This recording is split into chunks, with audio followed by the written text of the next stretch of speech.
Bienvenue à Prague, capitale des arts occultes.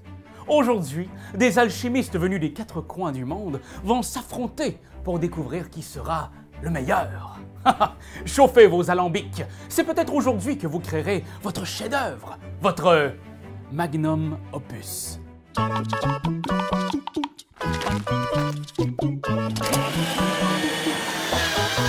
Magnum Opus est un jeu de recrutement de cartes qui se joue de 2 à 5 joueurs en près de 30 minutes. Les joueurs incarnent des alchimistes qui devront négocier avec diverses personnalités de la ville pour acquérir des ingrédients et l'argent nécessaire à la réalisation de leur grande recette. À la fin de la partie, le joueur qui aura ramassé le plus de points de prestige en accumulant des composants alchimiques et des formules complétées sera désigné vainqueur. Le meilleur alchimiste, ou, comme on dit en latin, c'est potion gut bonum creme.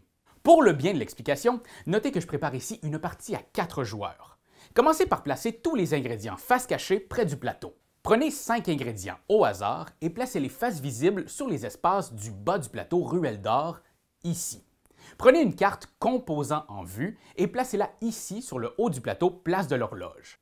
C'est un ingrédient à la mode! Vous ferez plus de points si vous réussissez à en accumuler beaucoup. Chaque joueur prend 2 cartes Magnum Opus et il en choisit une qu'il défausse.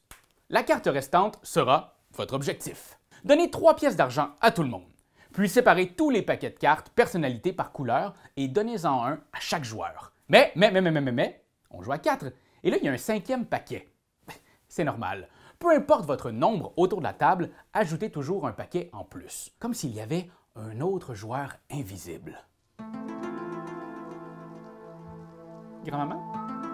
Le joueur le plus jeune place le paquet supplémentaire près de lui et il y pose l'Ouroboros. L'Ouroboros, c'est un symbole ancien, signe d'infinité, de quête éternelle, de puissance mystique.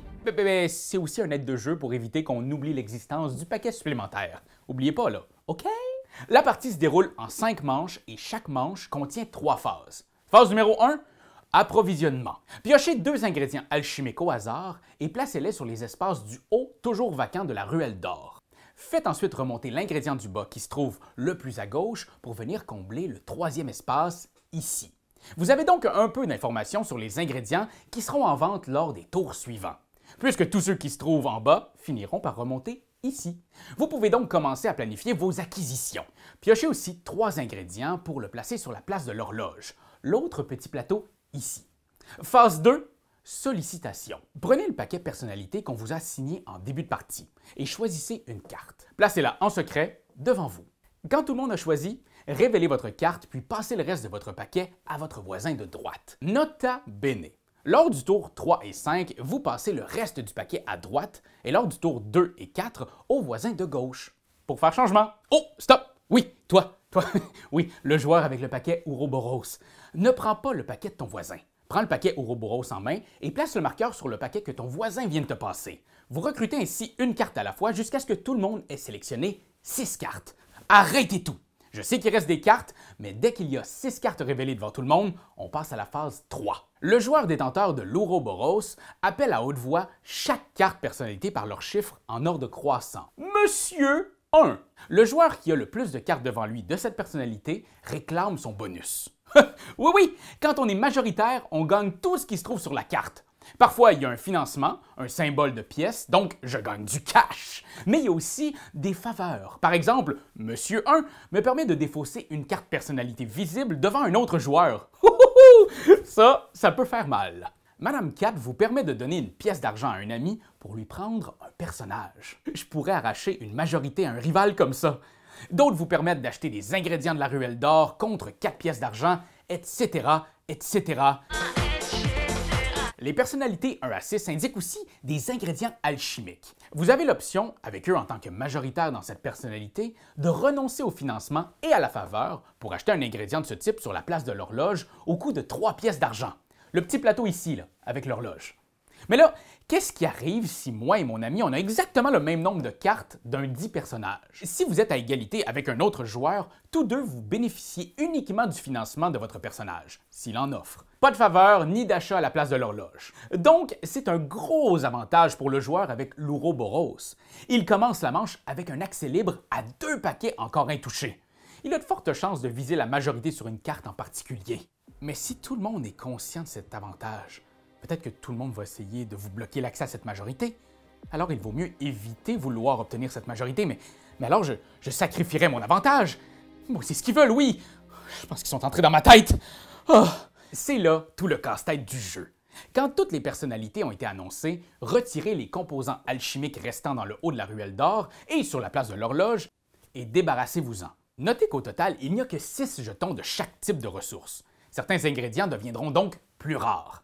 C'est pourquoi il faut bien prévoir vos achats et saisir les opportunités quand elles passent.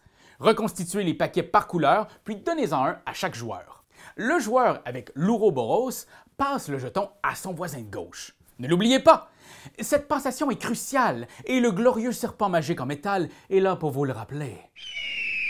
Le nouveau détenteur de l'Ouroboros place le jeton sur le 5e paquet solitaire et une nouvelle manche peut commencer. À la fin de la 5e manche, on procède au décompte. C'est maintenant qu'on va séparer les vrais alchimistes des sorciers bas de gamme. Hashtag encouragez votre alchimiste local.